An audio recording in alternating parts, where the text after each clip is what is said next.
Саламатсыздар балдар. Бүгүнкү турган темабыз параграф 4. Бирдей аргументтүү тригонометриялык функциялардын арасындагы катнаштар. Биз бул теманы өткөнбүз, билебиз, чейрекке бөлгөнбүз. Синус плюс косинус тангенс менен геометрияны таанышканбыз. Мынакей 4 чейрекке бөлүнөт. Биринчи, экинчи, үчүнчү, төртүнчү чейрек бөлүнөт. Демек, биринчи чейрек дайыма оң болот, оң сандар, а төртүнчү чейрек оң менен терс, үчүнчү чейрек терс менен терс, төртүнчү чейрек терс менен оң болот. Эми бирин синус альфа болсо, биринчи менен экинчи чейректе оң экен. Косинус альфа биринчи менен төртүнчү чейректе оң болот, а тангенс менен котангенс альфа биринчи жана үчүнчү чейректе оң болуп турат. Биз дагы ушу буга чейин эмне чиймени карасак, демек кыймылдагы радиустун В учу үчүнчү чейректе жатат. В учу үчүнчү чейректе жатат. Биз альфа бурчун үчүнчү чейректен бүтөт деп айтабыз. У чекитин айланасында альфа бурчун бурганда ооа баштапкы радиустун өтсүн дейли. Демек биз буга чейин таанышканбыз. Демек В чекитинин ординатасынын радиуска болгон катышы альфа бурчун синусун берет. В чекитинин абсциссасынын радиуска болгон катышы альфа бурчун косинусун деп аталат. В чекитинин ординатасынын анын абсциссасына болгон катышы альфа бурчун тангенси деп аталат. Ал эми В чекитинин абсциссасынын анын ординатасына болгон катышы альфа бурчун котангенси деп аталат. Демек биз азыр айтып өткөнүм боюнча жасабыз. Айталы, синус альфа барабар y бөлүнгөн r дедик. Ординатанын радиуска болгон катышына барабар. Мындан y таап турган болсок, r синус альфа. Косинус альфа барабар абсциссаны радиуска болгон катышына барат. Эми x таап турган болсок, r косинус альфа. Демек айлананын теңдемеси бизге белгилүү. X квадрат кошулган y квадрат барабар r квадратка барабар. Ордуна коебуз. Ордуна койгондо r синус альфанын квадраты кошулган r косинус альфанын квадраты барабар 1. Демек, жогорку даражага көтөргөндө r квадрат косинус квадрат кашын сыртына чыгарып r квадрат кечиресиздер.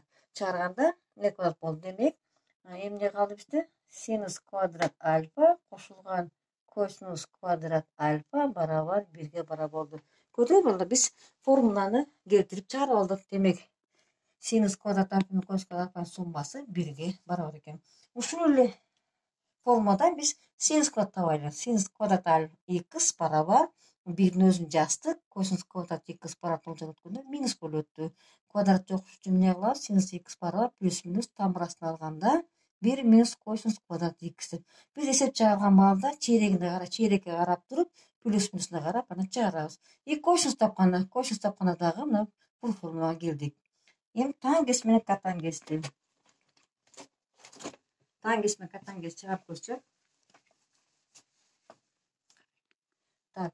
Тангенс x барабар ординатанын абсциссага болгон катышына барабар. Демек, тангенс x барабар y ордуна койсок, r синус альфа бөлүнгөн r косинус альфа. R менен r кыскарып кетсе, эмне калды? Синус альфа бөлүнгөн косинус альфа болот. Котангенс x альфа. Котангенс альфа деп жасайм. Котангенс альфа барабар x-тын y болгон катышына барабар. Ордуна койсок, r косинус альфа бөлүнгөн r синус альфа барабар рлер кыскарып кетсе, косинус альфа бөлүнгөн синус альфага барабар болот. Демек, биз формуланы таап алдык. Тангенс эмнеге барабар? Котангенс эмнеге барабар? Демек, ушул формуланын негизинде экөөнүн көбөйтүүсү 1ге барабар. Ордуна коюп кыскартсак, 1ге барабар болуп калат. Жана ушул сыяктуу эле биринчи формуланы карабадык беле? Биринчи формуладан мынанын баарын карагыла. Аргументтер баары ош болгондо квадраттарынын суммасы эми 1ге барабар болот. Минус 3 болгондо кандай болсо 1ге барабар болот. Биз эми үчүнчү бул формуланы карайбыз. Эми караганда биринчи формуланын оң жана терс жагын экөөнү тең косинус квадрат x'ка бөлүп жиберебиз. косинус бөлүбүз. Мисалы үчүн синус квадрат x кошулган косинус квадрат x барабар 1. Косинусқа бөлүп жиберем. Синус квадрат x бөлүнгөн косинус квадрат x плюс косинус квадрат x бөлүнгөн косинус квадрат x барабар 1 бөлүнгөн косинус квадрат x. Демек, бул тангенс квадрат x'ти берет. Кошулган 1 берет барабар 1 бөлүнгөн косинус квадрат x. Ушул сыяктуу чыгарганда эле котангенс квадрат x плюс 1 барабар 1 бөлүнгөн синус квадрат x'ти берет. Мына биз формуланы таап чыгарып койдук. Мынакей формулалар бизге келип чыкты. Биз эми китеп боюнча аткарабыз. Китеп боюнча аткарганда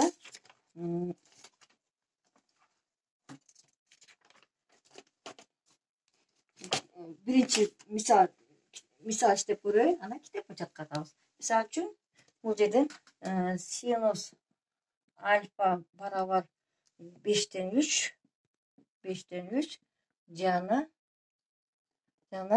0дон чоң альфа чоң пи бөлүнгөн 2 дейт. Демек, бул кайсы черек болду бизде?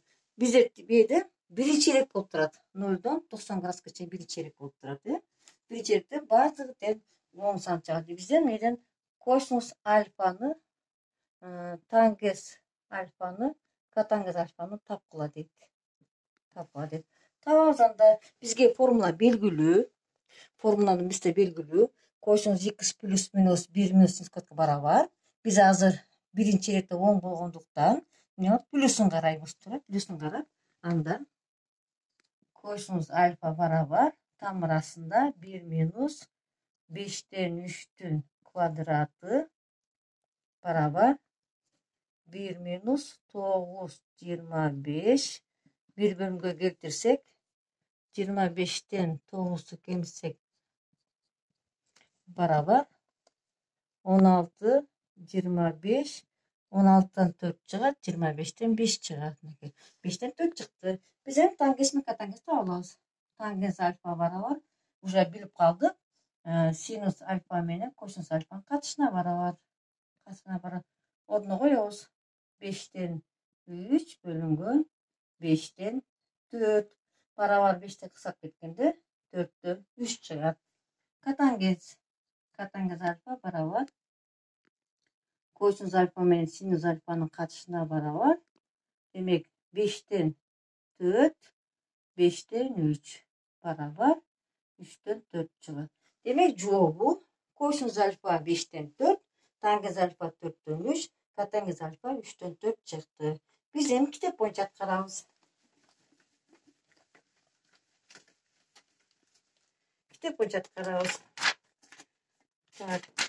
Номер 22. Номер 22. Номер 22'nin мында 0 дагы 90 менен 90 градустун ортосунда экен. Демек, мен Асын чыгарайын, Б'сы тапшырмосун, анан Б'сын чыгарайын. Демек, Асы косинус альфа барабар минус 0,8.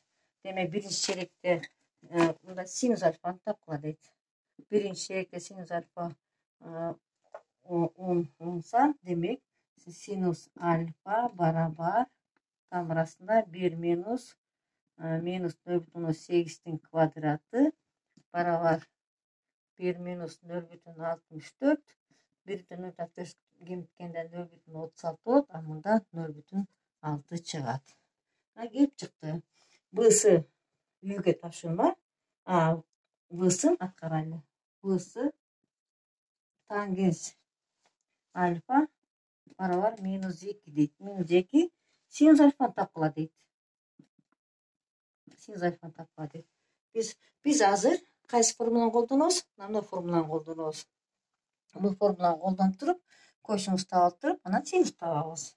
Ошондо тангенс квадрат альфа кошулган 1 барабар 1 бөлүнгөн косинус квадрат альфа. Тангенстин ордуна минус 2'ни койсоң, минус 2'nin квадраты плюс 1 барабар 1 bölünген kosinus kvadrat alfa.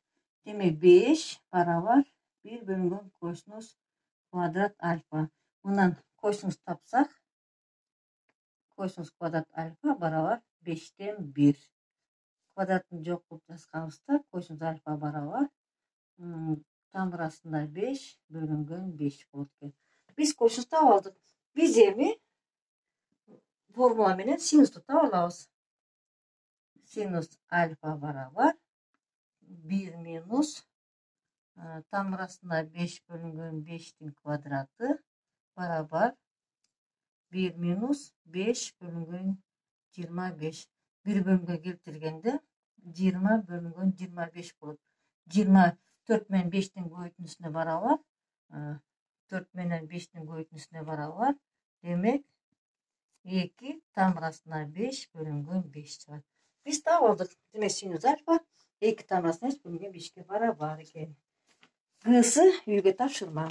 Эми кийинки эсебибиз номер 23. Кийинки эсебибиз номер 23 дагы аткарабыз.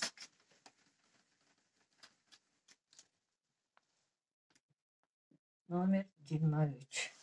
Номер 23 болгондо 3π bölüngen 2'den чоң, yandan кийин 2π дейт. Демек 270'ten 360 экен. Ал кайсы чейрек болуп bizde? Мына 4 чейрек болот.